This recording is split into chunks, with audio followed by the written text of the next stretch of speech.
لله الذي لا يبلغ مدحته القائلون ولا يحصي نعمه العادون ولا يعدي حقه المجتهدون الذي ليس لصفته حد محدود ولا نعت موجود ولا وقت معدود ولا عجل ممدود فطر الخلائق بقدرته ونشر الرياح برحمته والصلاة والسلام على أشرف الأنبياء والمرسلين خاتم النبيين سيدنا ومولانا أبي القاسم محمد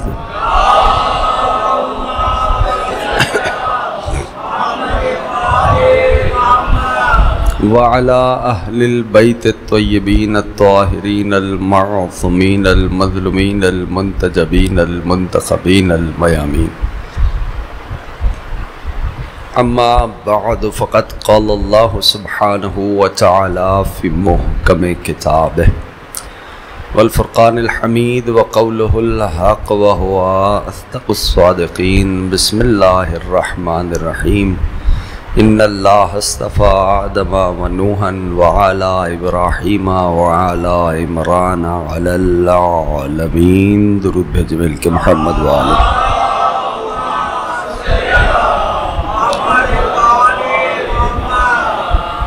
کامیاب ہے ہر وہ فرد جو ذکر سے متمسک ہو گیا. سبب کامیابی سبب کامرانی ہر اس فرد کی وہی ہستیاں ہیں جن کا یہ پاک مقدس مطہر طیب طاہر ذکر ہے.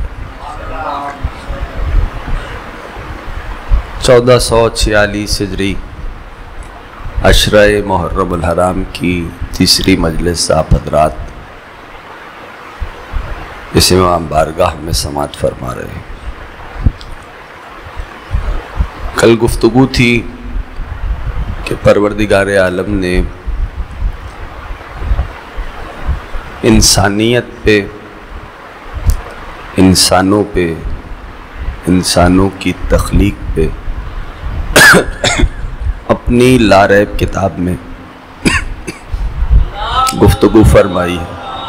صلی اللہ علیہ محمد وآلہ. اور کل کچھ گوشے میں نے عرض کیے تھے. چونکہ انسان کی کیفیت یہ ہے کہ جب اس دنیا میں آ رہا ہے تو لا تعلمون شیئا، کل یہیں پہ بات رک گئی تھی کہ کچھ نہیں جانتا.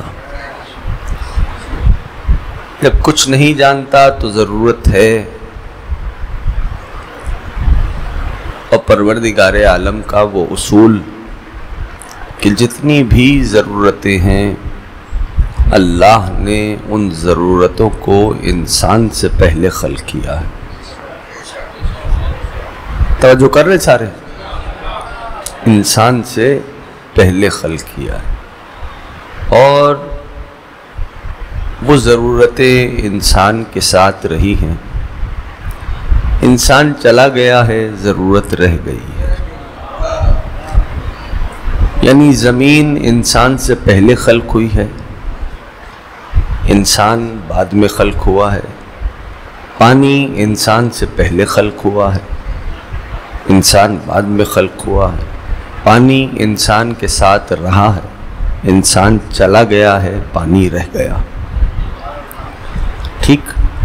تو چونکہ قرآن ہمیں یہ بتلا چکا کہ انسان اس دنیا میں آیا ہے تو اس کی کیفیت یہ ہے کہ کچھ نہیں جانتا.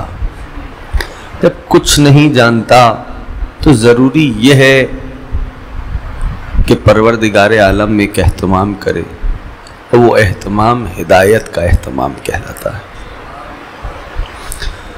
اور یہ طے ہے کہ ہدایت ہو نہیں سکتی جب تک ہادی نہ ہو. تو اس لیے انسان کی ایک ضرورت ہادی بنا. تو اگر ہادی انسان کی ضرورت ہے تو یہاں بھی یہی اصول آئے گا کہ ہادی انسان سے پہلے خلق ہوگا، انسان کے ساتھ دنیا میں رہے گا، انسان چلا جائے گا، ہادی رہ جائے گا. ٹھیک ہے نا؟ بس یہ مختصر سی ایک بات تھی جو مجھے پہنچانی تھی اور اب اپنی منزل کی طرف ہم قدم بڑھائیں گے. یہ کیفیت ہے کہ پروردگار عالم نے اس انداز سے کہ جسے پہلا بنایا اسی کو پہلا ہادی قرار دے دیا، اور یہی وجہ ٹھہری کہ آخری کے بعد بھی رب نے ایک ہادی کو رکھا۔ غور کر رہے ہیں؟ اور گاہے بگاہے انسان کو وہ تہدید کرتے رہے، تہدید سمجھتے ہو؟ ڈراتے رہے، سمجھاتے رہے، ٹھیک ہے نا؟ جیسے قرآن کریم میں ایک منزل پہ رب نے فرمایا، اے حبیب آپ منذر ہیں، ڈرانے والے ہیں، وَلِكُلِّ قَوْمٍ ہاد، ہم نے ہر ایک قوم کے لیے ہادی رکھا ہے۔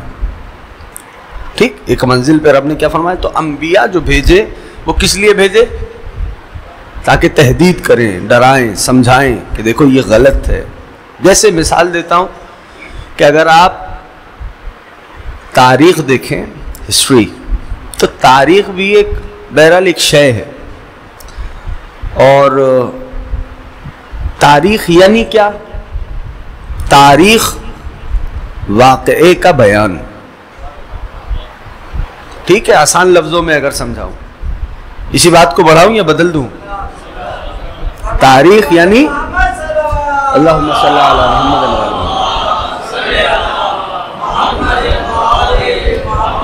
یعنی واقعے کا بیان، چدائے کہ آج مشکل کام ہے، لیکن اس سے زیادہ مشکل کیا ہے؟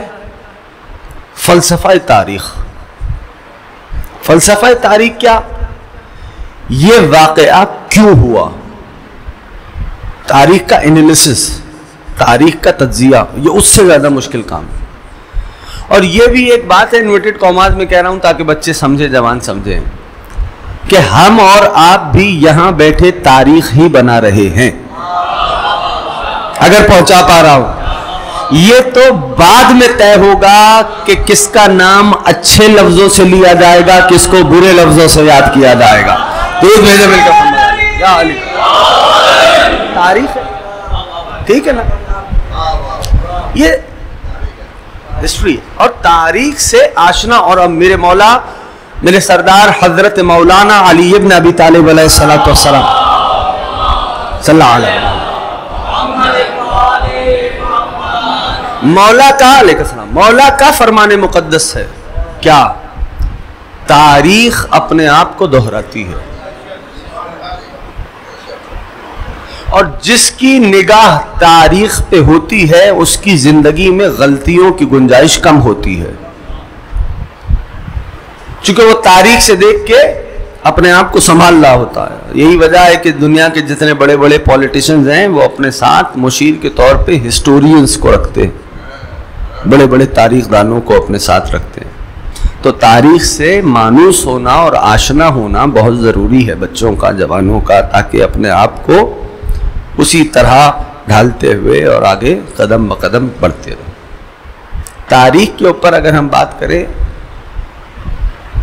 یعنی ایک مثال دیتا ہوں، میں یہ کہہ رہا تھا کہ پروردگار نے انبیاء کو بھیجا، انبیاء نے کیا کیا؟ تہدید کی، وارن کیا، ڈرایا، سمجھایا۔ مثال کے طور پر ایک واقعہ ہے قرآن کا ہی کہ مچھلیوں نے اللہ سے شکایت کر دی۔ کس نے؟ مچھلیوں نے شکایت کی۔ کب؟ اللہ والے، یہ ایک قوم ہے جو ہر روز ہمیں شکار کرتی ہے، اور اگر ہمارا شکار اس طرح چلتا رہے گا تو ہماری تو نسل ہی نہیں بڑھے گی، ہم تو ختم ہو جائیں گے۔ اگر تو بات محسوس کر سکتے ہیں تو کیجئے گا۔ شکایت کس نے کی؟ مچھلیوں نے۔ اللہ نے سن لی، بات سمجھ رہے ہیں؟ رب نے ان کی شکایت بھی سنی، اللہ نے نبی بھیجا اس قوم پہ۔ یہ واقعہ قرآن میں اصحاب سبت کے نام سے ہے، ٹھیک ہے نا؟ اس نبی نے کیا کیا؟ نبی نے آ کے کہا کہ بھئی یہ تم ایسا نہیں کرو، ہر روز شکار نہ کیا کرو، ٹھیک؟ تو اب وہ تو بیٹھ گئے سارے سر جوڑ کے، کہیں گا بھئی اگر شکار نہیں کریں گے تو کھائیں گے کیا، کمائیں گے کیسے، تجارت کیا کریں گے، کیا ہوگا، کیسے گزر بسر ہوگا؟ تو انہوں نے کیا کیا؟ کہا اچھا ہم ایک دن نہیں کریں گے۔ اچھا، مطلب ترتیب کیا تھی کہ کس طرح وڈرا کر رہے اپنے آپ کو کہ ہم نے جال بچھلا دیا، اس دن پکڑیں گے نہیں، اگلے دن نکال لیں گے مچھلیاں. ہاں اب یہ کس سے فریب کاری ہو رہی ہے؟ اللہ سے. بات سمجھ رہے ہیں؟ توجہ کر رہے ہیں؟ ہاں یہ نہیں چلے گا. مچھلیوں نے نیکسٹ ڈے جب پھر وہی ہوا، مچھلیوں نے پھر کہا پالنے والے یہ تو باز ہی نہیں آ رہے، پالنے والے یہ تو باز ہی نہیں آ رہے. تو پھر ان پہ عذاب نازل ہوا. اور کیفیت کیا رہی؟ کسی نے ناپ تول میں کمی کی، اللہ نے انبیاء بھیجے، ان کو ڈرایا، کہا بھئی یہ نہ کرو. نہیں باز آئے، بعض آداب ایسے آئے کہ چیخ گونجی، کانوں کا پردہ پھٹ گیا. غور کر رہے ہیں میری بات پہ؟ تو انبیاء کس لیے بھیجے گئے؟ ڈرایا، سمجھایا، تہدید کی. اور اب پروردگار عالم نے ایک منزل پہ فرمایا اے میرے محبوب توجہ سے سننا، ہم اس قوم پر اس وقت تک عذاب نازل نہیں کریں گے، یہ بھی منزل قرآن کی ہے، وَأَنْتَ فِيهِمْ جب تک آپ ان میں موجود ہیں. اس قوم پر عذاب ہم یعنی امت پر عذاب ہم نازل اس وقت تک نہیں کریں گے، وَأَنْتَ فِيهِمْ جب تک آپ ان میں موجود ہیں. ہاں اور جب ہم اس وقت تک اس امت پہ عذاب نازل نہیں کریں گے جب تک آپ استغفار کر رہے ہیں. یعنی غور کر رہے ہیں کیا اس امت میں وہ تمام گزشتہ گناہ نہیں پائے جاتے جن گناہوں کے سبب پروردگار عالم نے گزشتہ امتوں پہ عذاب نازل کیا؟ بولنا، انصاف کرنا. میں تو بڑی آسان سی بات کر رہا ہوں، ابھی میں نے کوئی ٹیکنیکل گفتگو نہیں کی. کیا وہ تمام گناہ اس امت میں نہیں پائے جاتے؟ لیکن عذاب نہیں آ رہا. کیوں؟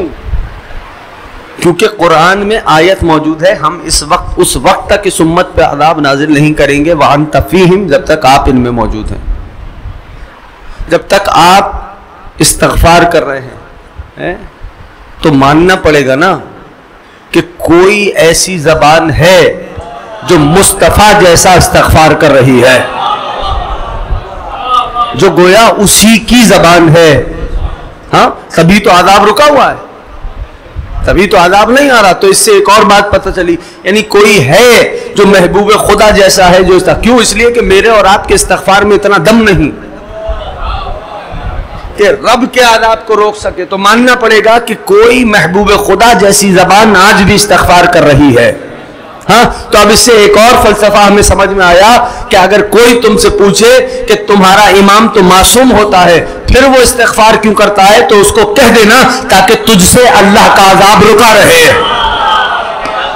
اگر پہنچا پا رہا ہوں اپنے دوستوں تک ہے تاکہ تجھ سے اللہم صلی علی محمد وآل محمد وعجل فرجہ،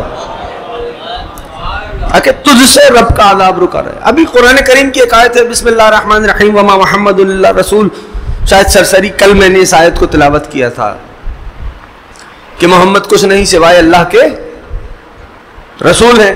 ٹھیک ہے نا؟ قد خلت من قبلہ الرسل افإن مات او قتل انقلبتم علی اعقابکم. اور ہم یہ دیکھ رہے ہیں کہ اگر ہمارا محمد قتل ہو جائے یا دنیا سے چلا جائے، دنیا سے چلا جائے یا اب یہ کون کہہ رہا ہے؟ ہاں ہاں بولو، جوان بولے، کم سے کم قرآن کی آیت پڑھی ہے نا میں نے. کون کہہ رہا ہے؟ تو اب بات کو سمجھنا. کیا فرما رہا ہے؟ قد خلت من قبلہ الرسل افإن مات او قتل، دنیا سے رخصت ہو یا قتل ہو. ارے کیا رب نہیں جانتا؟ تو پھر آیت کا مقصد کیا ہے؟ افإن مات او قتل، دنیا سے چلا جائے یا قتل ہو جائے.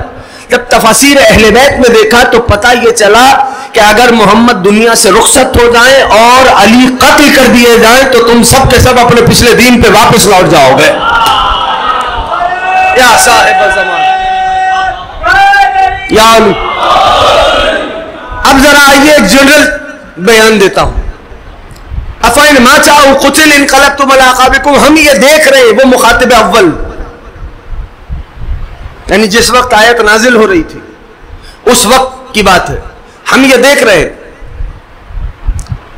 کہ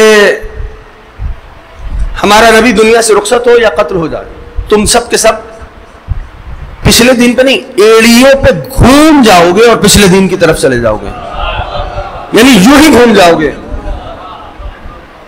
تو آپ بتاؤ، قرآن کہہ رہا ہے، لیکن تاریخ سے پوچھتے تو تاریخ کہتی ہے محبوب خدا نے دنیا سے پردہ فرمایا، نئی نئی جنگیں ہوئیں، فتوحات ہوئی، اسلام بڑھا، مسلمان بڑھے۔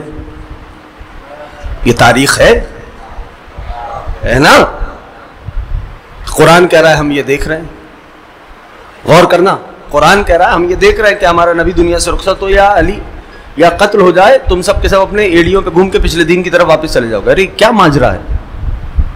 تاریخ یہ بتلاتی ہے کہ نبی خدا نے پردہ فرمایا، نتیجہ کیا ہوا؟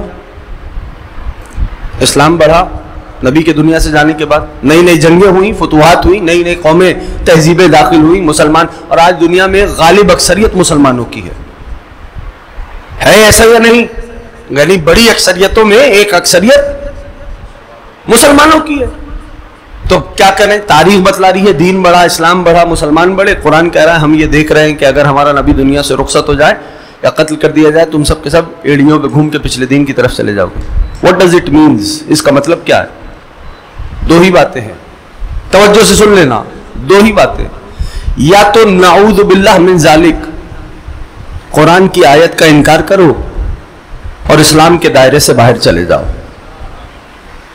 ایک بات۔ اور اگر کہتے ہو نہیں جناب قرآن تو قرآن ہے، قرآن نے کہہ دیا تو یہی ہے، تو پھر یہ ماننا پڑے گا کہ محمد گیا نہیں، پہلا گیا دوسرا آیا، دوسرا گیا تیسرا آیا، اور آج بھی ایک محمد غیب کے پردے میں موجود ہے نا؟ جب نبی دنیا سے جا رہے تھے تو محبوب خدا کی وہ حدیث سب کے ذہنوں میں، نبی نے کیا فرمایا تھا؟ انی تارکم فیکم ثقلین، میں تمہارے درمیان دو ہم وزن چیزیں چھوڑے جا رہا ہوں۔ ہاں، اور یہ بات یاد رکھنا، یہ جو ثقلین ہے نا، جیسے اردو میں واحد ایک کے لیے، اور دو سے زیادہ جمع کے لیے دو اور دو سے زیادہ آتا ہے نا استعمال ہوتا ہے، لیکن عربی میں ایک کے لیے واحد، دو کے لیے تثنیہ، اور تین سے زیادہ کے لیے جمع۔ بات سمجھ رہے ہیں سارے؟ دو کے لیے تثنیہ، لیکن قانون یہ ہے کہ تثنیہ بنتا اس وقت ہے جب مزاج ایک ہوتا ہے۔ تھوڑا سا ساتھ دیجیے گا میرا، تثنیہ عربک کی بات کر رہا ہوں، تثنیہ بنتا اس وقت ہے جب مزاج، جیسے مثال کے طور پہ میں کہوں ظہر اور عشاء ظہرین، ظہر اور عشاء ظہرین کہلائے گی، کیوں؟ کہ بھئی عشاء کا مزاج اور ہے، ظہر کا مزاج، ٹھیک ہے نا؟ اس بات کو سمجھ رہے ہیں؟ تو ظہر عصر ظہرین، مغرب عشاء مغربین، توجہ ہو رہی ہے؟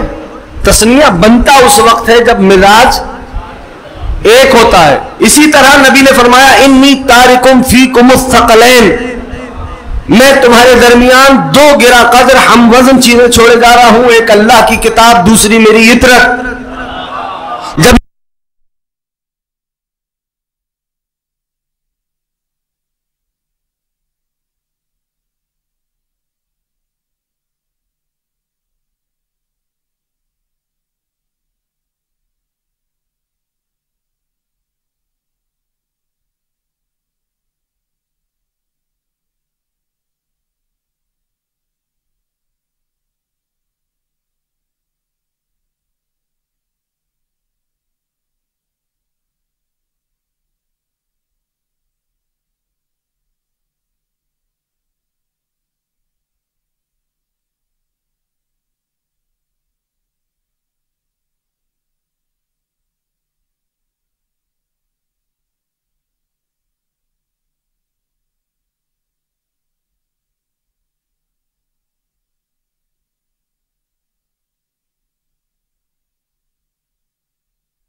متمسک رہو گے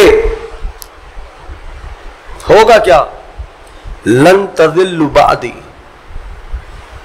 لن جو آتا ہے نا، یہ نحو سطحی نحو پڑھنے والے جانتے ہیں، طالب علم، کہ لن نفی ابدی کے لیے آتا ہے. ہرگز ہرگز کبھی بھی اگر ان دونوں سے تمسک رکھا، کبھی بھی لن تضلوا، کبھی بھی گمراہ نہیں ہوگے بعدی، میرے بعد، یہاں تک کہ یہ دونوں میرے پاس حوض کوثر پہ وارد ہو جائیں. کاش میں آپ تک پہنچا پاؤں بات. یہاں تک کہ یہ دونوں حوض کوثر پہ میرے پاس وارد ہو جائیں. تمسک رکھنے کا حکم دیا نبی نے. ہاں، کہا اگر ان دونوں سے متمسک رہے تو کبھی بھی گمراہ نہیں ہوگے. محبوب خدا فرما رہے ہیں. تو آج اگر قرآن موجود ہے تو ضروری ہے کہ محمد جیسا کوئی ایک اور موجود ہو. تھوڑا ساتھ دینا میرا، میں کہیں لے کے جانا چاہ رہا ہوں. کوئی محبوب خدا جیسا موجود ہو جس کے دامن سے تمسک کا محبوب خدا نے حکم دیا ہے. صرف آل رسول ہونا کافی نہیں ہے، قرآن جیسا ہونا ہے. یعنی جیسی حقیقت، کیونکہ نبی نے کیا فرمایا؟ ہم وزن چیزیں ہیں، دونوں مساوی ہیں. حدیث آپ کی کئی بار کی سنی ہوئی ہے، لیکن میں تو تھوڑا سا انٹرپریشن کر رہا ہوں. یعنی ہم وزن چیزیں ہیں، دونوں مساوی ہیں، دونوں برابر ہیں. یعنی جو حقیقت قرآن کی ہے وہی حقیقت اس کی ہونی چاہیے جس کے دامن سے متمسک رہنے کا حکم دیا. توجہ ہے تو میں آج ایک جملہ اور کہنا چاہتا ہوں. کیا فرمایا؟ لن تضلوا بعدی. اگر ان دونوں سے تمسک رکھا تو کبھی بھی گمراہ شاباش نہیں ہوگے. اس بات کو انشاءاللہ میں آگے بڑھاؤں گا انچولی کے امام باڑے میں.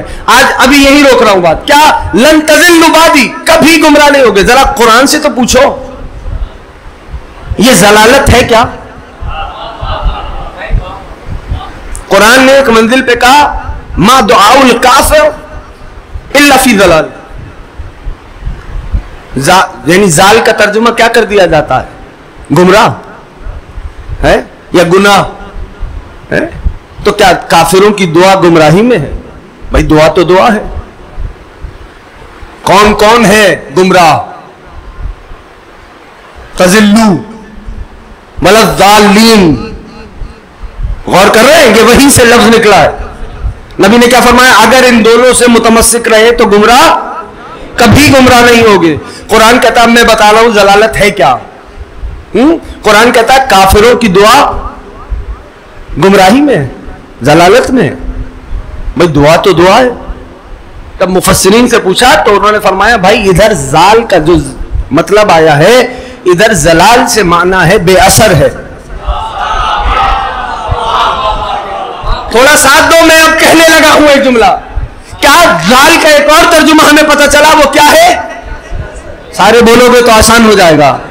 آواز میری خستہ ہوتی جا رہی ہے، مجھے نہیں پتا آگے کہاں تک مولا توفیق دیتے ہیں مجھے. کہا کیا؟ زال کا ایک معنی پتہ چلا کافروں کی دعا بے اثر ہے، بے اثر ہے. ہاں تو اب کہوں بات. اگر نبی نے کیا فرمایا؟ اگر ان دونوں سے تمسک رکھا تو گمراہ نہیں ہوگے. زال کا ہمیں ایک ترجمہ پتہ چلا بے اثری. تو اگر چاہتے ہو کہ دعاؤں میں اثر آ جائے، قائم کے دامن کو تھام لینا.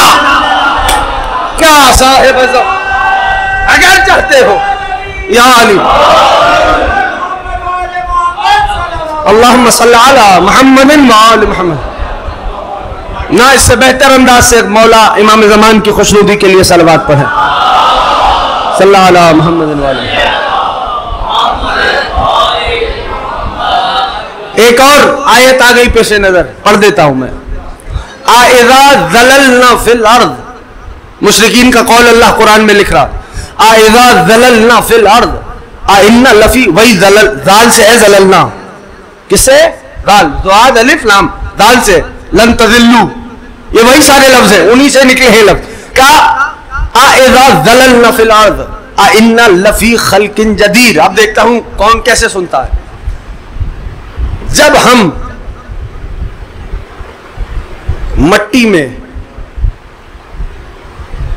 چھپ جائیں گے، گمنام ہو جائیں گے، یعنی ہماری ہڈیاں گل سڑ جائیں گی. اِنَّا لَفِي خَلْقٍ جَدِيدٍ. ہمیں پھر کیسے اٹھایا جائے گا؟ ہے جب ہماری ہڈیاں، مشرک کا قول ہے، مشرکین کہہ رہے ہیں جب ہم مٹی میں گل سڑ جائیں گے تو دوبارہ ہمیں کیسے زندہ کیا جائے گا؟ اس پہ کل یہیں سے انشاءاللہ بات شروع کر دوں گا. کیسے دوبارہ زندہ کیا جائے؟ تو زال کا ایک اور ترجمہ ملا، ہڈیوں کا گل سڑ جانا. اب آپ کی مرضی ہے. لن تزلوا، نبی ضمانت دے کے گئے ہیں کہ اگر ان دونوں سے متمسک رہے تو ہرگز ہرگز گمراہ نہیں ہوگے. تب جملہ کہوں، اگر چاہتے ہو قبروں میں ہڈیاں نہ گلے، قائم کے دامن کو تھام لینا.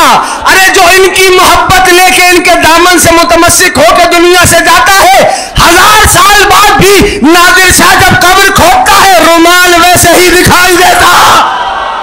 یا صاحب اللہ یا رسول اللہ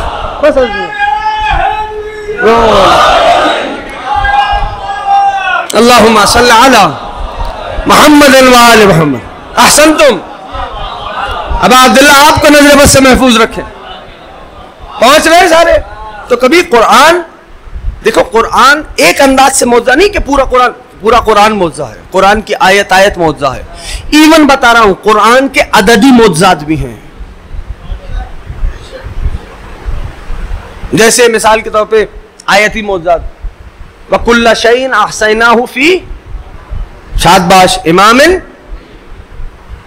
آیت ذہن میں ہے نا؟ ہے؟ اس آیت کا نمبر پتہ ہے کیا ہے؟ 12.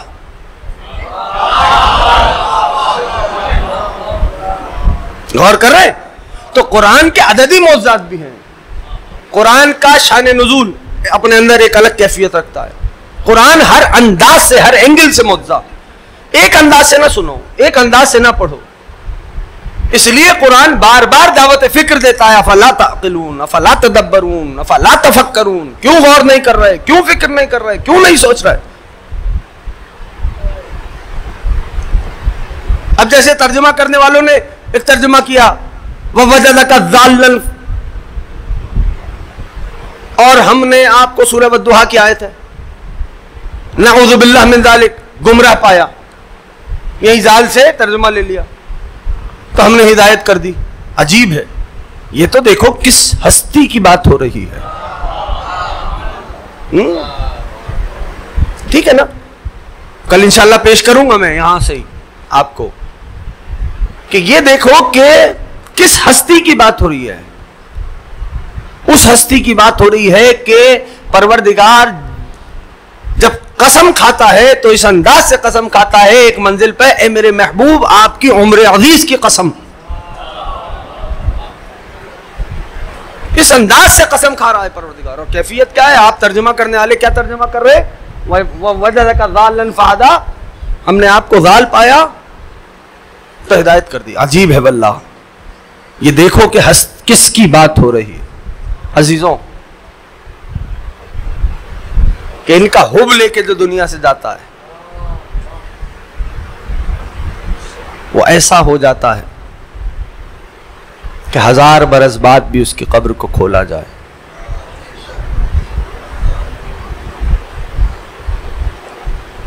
تو ویسے ہی تر و تازہ، ویسے ہی کیفیت. غور کرے. آج 3 محرم ہے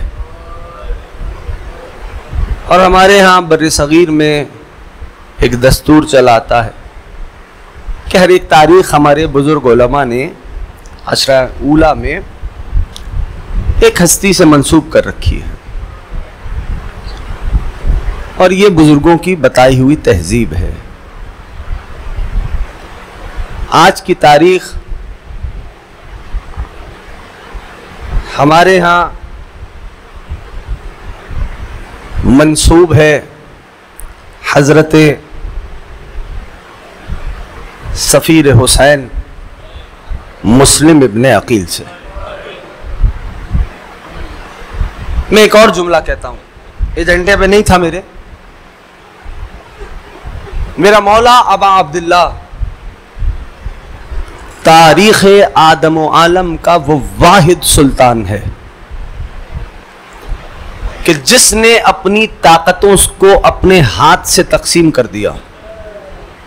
عرب میں یہ بات معروف تھی کہ اگر یہ چار ایک جگہ جمع ہو جائیں تو پورا عرب، حجاز، شام مل کے کیوں نہ حملہ کر دے، یہ چار کافی ہیں۔ یہ معروف تھی، یعنی دشمنوں کی گواہیاں ہیں۔ موقع ملے گا تو میں پیش کر دوں گا اگر مجھے یاد دلا دیں۔ وہ چار کون؟ حضرت ابو الفضل العباس، حضرت مسلم ابن عقیل، عبداللہ ابن جعفر طیار، محمد حنفیہ۔ واحد سلطان ہے تاریخ آدم و عالم کا میرا مولا حسین، جس نے اپنی طاقتوں کو اپنے ہاتھ سے تقسیم کر دیا۔ محمد حنفیہ کو مکہ چھوڑا، عبداللہ ابن جعفر طیار کو مدینہ چھوڑا، مسلم ابن عقیل کو کوفہ بھیجا، چھوٹے حضرت کو ساتھ لے کے چلے، اجازت نہیں دی۔ کیا ہے کیفیت؟ روایات بتلاتی ہیں کہ مسلم کو ایسے ودا کیا میرے مولا نے کوداع المیت، کہ جیسے گھر سے میت کو رخصت کیا جاتا ہے۔ یہ حضرت مسلم ابن عقیل کی ہستی۔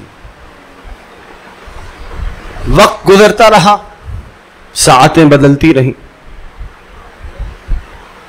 مسلم کوفے میں تنہا رہ گئے۔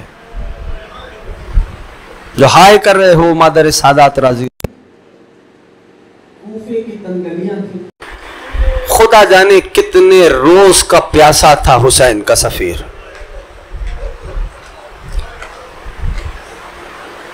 سپاہی مسلم کی تلاش میں تھے، ایک مقام پہ مسلم بیٹھ گئے، دروازہ تھا کسی کے گھر کا، دق الباب کیا، ایک ضعیفہ باہر آئی۔ اس ضعیفہ کا سوال سنو، کہنے لگی یہ مسافر تو کون ہے؟ اتنے پرآشوب ماحول میں تو گھر سے باہر آ گیا، اپنے گھر لوٹ جا۔ جانتے ہو جناب سفیر حسین نے بس ایک جملہ کہا، انا غریب اجرکم علی اللہ، اجرکم علی اللہ۔ انا غریب کا مطلب جانتے ہو؟ میں مسافر ہوں۔ ضعیفہ سمجھ گئی، کہنے لگی تو جاگ چلا کیوں نہیں جاتا؟ سرکار مسلم نے فرمایا مجھے ایک جام پانی کا لا دے۔ اور ایک جملہ ساتھ میں اور کہا، اگر تو مجھے ابھی پانی دے گی نا تو میں اپنے جد سے تیری شفاعت کرواؤں گا۔ چوکھٹ کو تھام لیا اس ضعیفہ نے، تھام لیا۔ کہنے لگی اپنا تعارف تو کرائیں۔ سرکار نے فرمایا کیا تو حسین کو جانتی ہے؟ ارے حسین کا نام آنا تھا، اس ضعیفہ کی آنکھوں میں آنسو آ گئے۔ کہنے لگی وہ میرے مولا و آقا ہے، اجرکم علی اللہ۔ کہا وہ میرے مولا و آقا ہیں۔ مسلم نے کہا میں اسی حسین کا سفیر ہوں۔ کھڑی کھڑی چوکھٹ پہ بیٹھنے لگی، ہاتھوں کو جوڑ کے کہنے لگی آقا میں نے بڑی تاخیر کرا دی، آئیے میں دروازہ کھول دیتی ہوں۔ حجرہ مہیا کیا اس ضعیفہ نے۔ خدا جانے کتنی راتوں کا جاگا ہوا تھا حسین کا سفیر۔ اللہ آپ کی آوازوں پہ رحمت نازل فرمائے۔ نماز مکمل کی، دیوار سے پشت کا لگنا تھا، آنکھ لگی، عالم خواب میں دیکھا محبوب خدا موجود ہیں، ہاتھوں کو پھیلائے ہوئے کھڑے ہیں، فرماتے جاتے ہیں مسلم بڑا امتحان دے دیا۔ عزیزانو جناب مسلم کی آنکھ کھلی، مختصر کر رہا ہوں تاکہ تم جی بھر کے رو لو۔ جناب مسلم کی آنکھ کھلی، کانوں میں سواروں کی ٹاپوں کی آوازیں آنا شروع ہو گئی. ادھر نالین کے تسمے مسلم جوڑ رہے تھے، ادھر ضعیفہ واپس حجرے میں آئی، کہنے لگی آقا باہر نہ جائیں، اب ایک جملہ ہے تم جیسے چاہو سن لینا. جناب مسلم کی نگاہیں جھکی ہوئی تھی. فرمایا تاریخ نے اس ضعیفہ کا نام طوعا لکھا ہے. فرمایا طوعا تو جانتی ہے نا ہم بنی ہاشم ہیں، ہماری غیرت گوارا نہیں کرتی کہ ہمارے ہوتے ہوئے ہمارے کسی چاہنے والے کے گھر میں فوجیں گھسائیں، میں ہاتھوں کو جوڑوں. مولا مسلم ابھی تو کوفے کی منزل ہے، آپ کی غیرت کا یہ عالم ہے، لیکن مولا کل شام غریبہ ہوگی.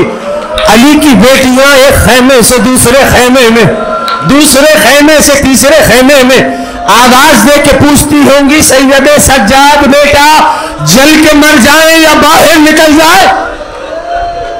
اجرکم اللہ، اجرکم اللہ. مولا مسلم باہر آئے، حملوں پہ حملے کیے اور فوجوں پہ فوجیں منگائی گئی. جانتے ہو دھوکے سے مسلم کو گرفتار کیا گیا.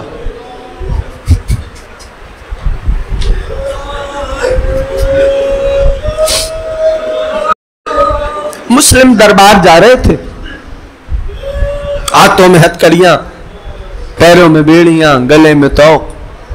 مسلم دربار جا رہے، سننے کا حوصلہ ہے. ایک روایت پڑھ کے چھوڑ دیا ممبر.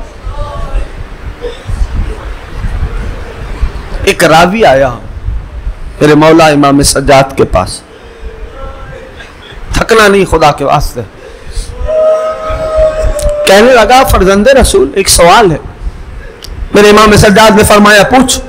کہنے لگا فرزند رسول دربار مسلم بھی گئے، دربار آپ بھی گئے، مسلم کے گلے میں بھی توق، ہاتھوں میں ہتھکڑی، پیروں میں بیڑی تھی.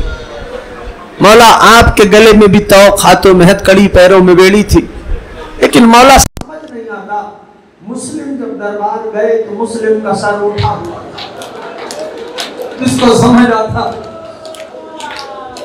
لیکن مولا جب آپ دربار گئے تو سر جھکا ہوا تھا. میرے مولا نے سینے پہ ماتم کیا، رو کے فرمایا راوی تو نے انصاف نہیں کیا. ارے مسلم جب دربار گئے تھے تو مسلم تنہا تھے، لیکن میں جب دربار گیا علی و بطول کی بیٹیاں میرے ساتھ. اللہم لنا ولا ظالم ظلم حق محمد وعلى محمد الآخر تابع لوذان. اللہم لنا ولا ظالم ظلم حق محمد وعلى محمد الآخر تابع لوذان. اللہم لنا ولا ظالم ظلم حق محمد وعلى محمد الآخر تابع لوذان. پالنے والی اس عبادت کو بارگاہ میں مقبول فرمانا. مولا حاضرین و بانیان کی حاجات شریعہ کو پورا فرمانا. پروردگار ہم سب کو سیرت مولا پہ چلنے کی توفیق عنایت فرما. عشق مولا سے سرشار فرمانا. اس ذکر کا واسطہ مرنے سے پہلے روزہ حسین کا دیدار نصیب فرما. حج بیت اللہ کی سعادت نصیب فرمانا. ہم سب کو پڑھنے والے عشق حسین و آل حسین سے بہرہ مند فرمانا. علماء حق کے سائے کو سروں پہ قائم و دائم فرمانا. مولا وطن عزیز کی حفاظت فرمانا. امام فرماتے ہیں جب بھی میرے ظہور کی تعجیل کی دعا کرنا شام والی بی بی کا واسطہ دے. پروردگار علی کی علی بیٹی کا واسطہ دیتے ہیں یوسف زہرا کی ظہور میں تعجیل فرما. ہم سب کو صاحب کی معرفت نصیب فرما. ہم سب کو صاحب کے اعوان و انصار میں شمار فرما. ہمیں اپنی آنکھوں سے اپنے صاحب کا دیدار نصیب فرما. بسم اللہ الرحمن الرحیم. اللہم کن لولیک الحجت ابن الحسن صلواتک علیہ وعلا آبائیہ فی هذه الساعة وفی کل ساعة من ساعة اللیل والنہار ولیا وحافظا وقائدا وناصرا ودلیلا وعین حتی تسکنہ ارضک توعا وتمتعہ فیہا طویلا برحمتک یا ارحم الراحمین. ماتم حسین.